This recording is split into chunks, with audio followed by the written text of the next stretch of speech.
Welcome to my podcast series Conversation. My guest is someone with an incredible background in the culinary world, nearly 30 years of experience, not only top-level kitchens and restaurants, but also in the education and mentoring. He has cooking for the royalty and worked with best restaurant, and he worked with the legendary chef Paul Bocuse. He is also well known for the supporting young chef in the industry. Today, we will talk about his journey, the kitchens that shaped him, his thoughts on the food and leadership, and maybe even we will hear a few unforgettable stories in his career and in his life. So I am happy to welcome the chef Daniel Ayton. Thank you so much for being here. Absolute pleasure. Nice to be with you. Beginning your career, because I know that you started in your parents' restaurant. When did you first realize this wasn't just a job, but it's a lifelong calling for you? Wow, you really have been digging up here. So, I mean, I checked your website. Your website has impressed me.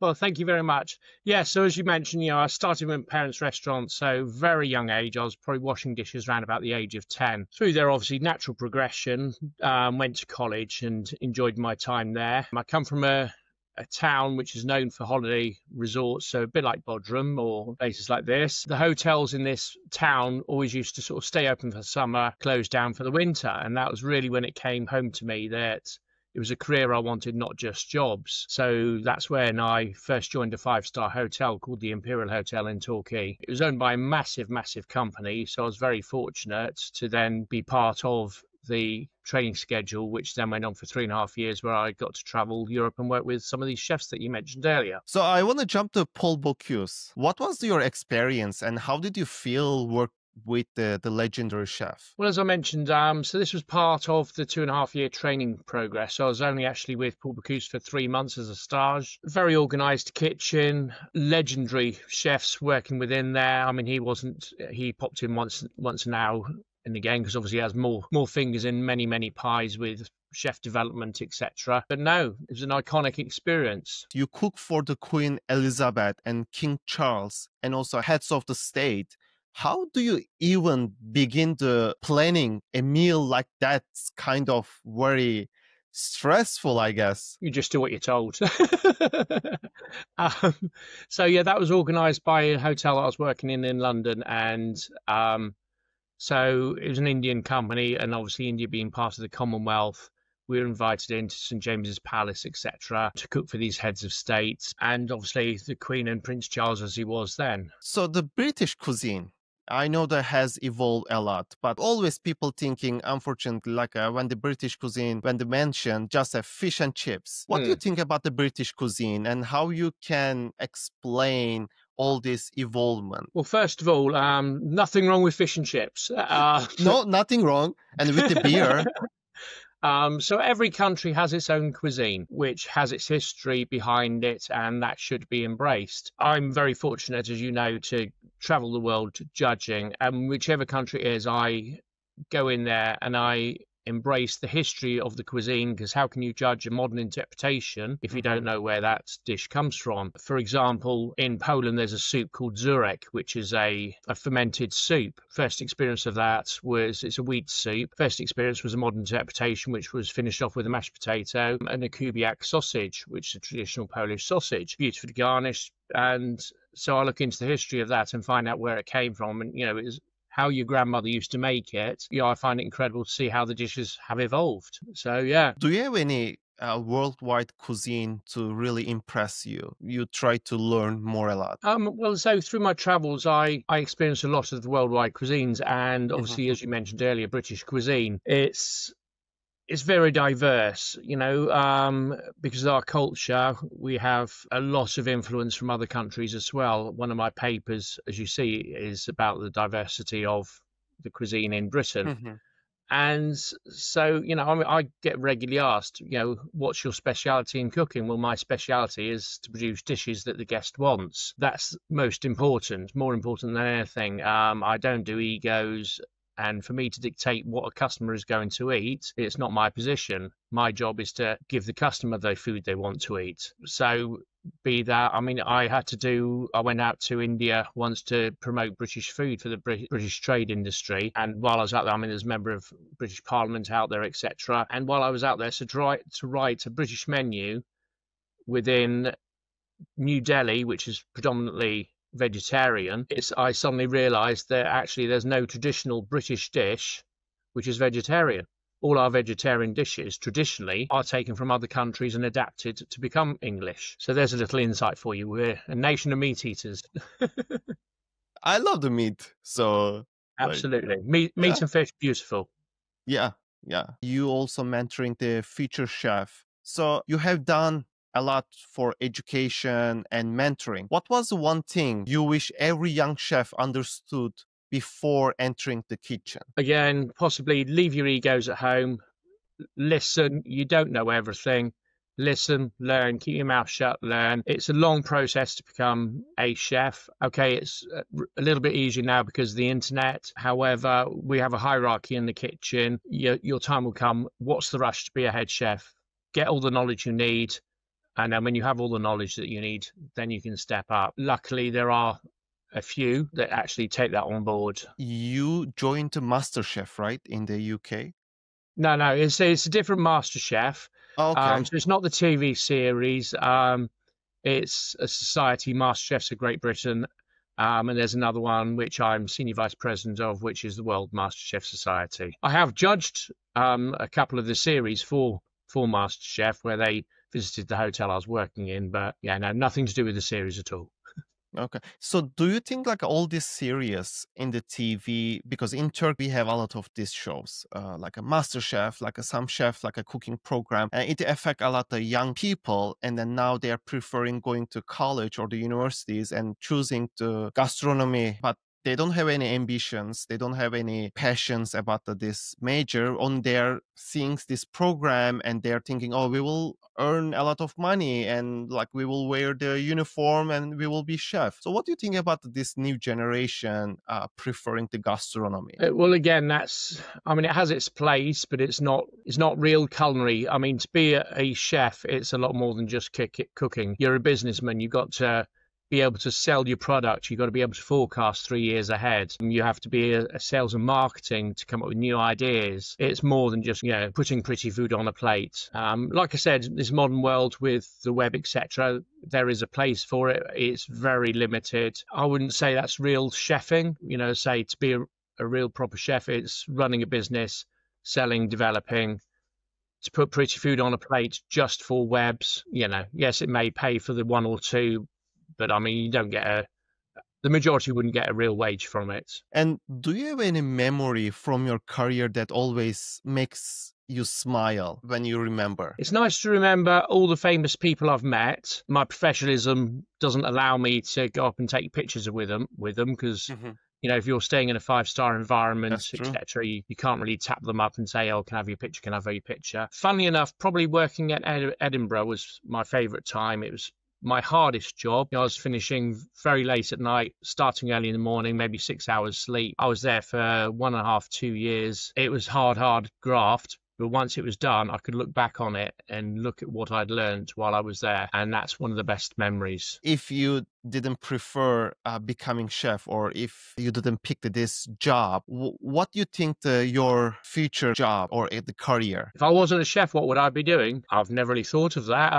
Purely because that's what's always been in my mind. That's the passion. Possibly something outdoors, so, growing fruit and vegetables and foraging and things like this. I think it'd definitely be food related no matter what I did. Pınar Chef also mentioned that loving this job is not enough. You need a passion, because if you have a passion, you can do it, because you need to spend your holidays in the kitchen. You need to spend your special days, Valentine's days in the kitchen. I mean, that's possibly why I say time in the garden, because in a kitchen, it's such a sterile environment. To then go out in your garden and get mud behind your fingernails, it's, quite the opposite. I have a lovely grapevine in my garden. So, every year I pick the wine or pick the grapes, make some wine out of it. So I want to ask you this question: tea or coffee? Tea. I'm British. Tea, of course, without question.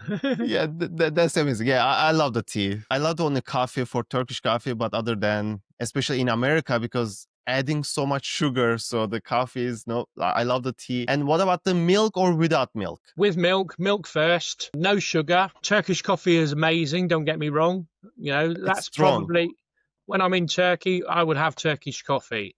When I'm in Morocco, I would have mint tea. A nice mug of tea in the morning, bit of milk. I cannot wait to try with the milk. I have been in England, but I didn't try because it was a so short time. But like a next my trip, I will definitely fish and chips and then the milk with the tea. Has to be in a mug though, eh? Yeah, yeah, yeah. That's amazing. What about the Turkish cuisine? What do you think about that? What did you try? My goodness, I can't fault any of the Turkish dishes. In all honesty, we have a beautiful Turkish restaurant in my town, so you know the chicken kebabs, the yogurt drink. Mhm. You know, Oh, I mean, yogurt drink? Oh my God. Like I have many experience in America. I always offering to the people, the American people, hey, can you try this? And then people says like, taste it. And then they like start like mm, vomit, like kind of, they don't like it, yogurt drink. yeah, it's a nice salty yogurt drink. Yeah. You can't eat it without it. Like I said, if I'm visiting a country and judging in that country, I have to eat that cuisine. Do you have any plan for a next trip? Any countries you are planning? I might be judging, I haven't had my formal invitation, but I might be doing the next Istanbul one in December. Oh, So we'll see how okay. it goes. Yeah. That's awesome. Like I love to hear that. Like going to Istanbul. I hope you enjoy it. Do you want to add anything? I mean, my only advice would be for any chefs out there that are just starting out, as I say, enter competition. It builds confidence. You can watch other people cook and get ideas. It allows you to work to timelines. So, you know, if you've got a 20-minute competition, you're producing that meal in 20 minutes. So effectively, your time schedule's working better. So when you're cooking customers, you're not keeping the customer waiting. It's great for ideas, great for confidence, great for meeting your peers. And I mean, I judge in Malta, and I'm now on my third generation of chefs there. You know, I'm now watching the commies that were entering their first competition at 16, and then our executive chefs out there. That's beautiful cuisine out in Malta. Malta and Poland, I would actually rate the top out of competition chefs at the moment. Mediterranean cuisine, right? And yeah, say Yeah. don't come out cocky. There's a lot to learn in the job, and don't rely on the internet. You know, get out there, do it, travel, gain the experience firsthand. What about the ego? My last question: how they can break their ego? Because like some of the chefs, unfortunately, especially the Yeah. young after the Well, education. it's a thin line between confidence and arrogance. I have nothing to prove. So, you know, I've gone out there, I've learned my trade. I don't have to have an ego. Also because you believe yourself and you believe yourself that you can do this. Well, I've got You the don't need to backing, and you know, I've had several comments. You know, if I do something or I get invited somewhere, oh, how did he do that? Why is he going? Why not me? You know, this is from a 25-year-old, and you, well, carry on working for another 25 years, and you will.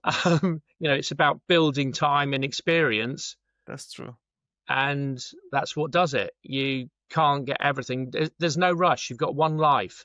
Enjoy your life. Enjoy your learning. You know, I mean, when you've learned everything, then you know, you then start passing it on to the next generation. You know, I've done my university. I never sit still. I'm always developing myself, you know, doing other courses, even if it's not directly related to catering. Some point it will. It's nice to hear someone really well, like a develop like in this industry. It's great showing to young people. Yeah, we'll say thank you. Yeah. Yeah, no, I really impressed, like, because I always doing my research before all the interview, and then when I check your website, and also I was talking with the Pınar chef, and I says, yes, I want to really do this interview because many things we need to learn from him. But that's it. I mean, I taught over in Serbia about the allergens, you know, and the biggest compliment I've ever had is there's a lady over there who works in Metro. She attended my course. And she went on, she studied and studied and studied, and she's got a doctorate in exactly the same in allergens. So she basically used my initiative or my opening to then jump through and progress and develop herself. It's an amazing lady. And then now you're proud of it. Absolutely. Yeah. because I've incentivized someone to develop themselves. I think that's the best feeling than the showing your ego, Yeah, because yeah. at least you did something to you shape the person or you value the person. So Thank you, chef. And I want to ask again, do you want to add anything? Do you want to share anything with the young people or in the industry, the chefs, before no, closing? as I say, No? I think that's it. It's yeah, but it's not all about cooking, like I said. You know, it's study as well. You know, you Never end. yourself, you've studied. I've done my bachelor's, written a paper on allergens. It's more than just standing on a stove. Producing pretty foods and selling it's very good, but say you've got to have the knowledge to back it up as well. You mentioned the allergies. The name of my paper, Yeah, so psychosocial aspects of celiac disease and how it celiac. Yeah, and how it celiac. impacts the hospitality industry. That anybody can read that and other papers that I've written on academia.com. Because it is So hard to see the any chef is focused on the like allergies, like a I'd say it's celiac. allergies at the moment. There's calorie counts. I'm not for putting calories on menus because I think it runs against those that are bulimic or anorexic. They don't want to be going out and seeing how many calories they're eating. So I think that's something you may want to have in the background if someone asks. However, I don't think it has a place on the menu.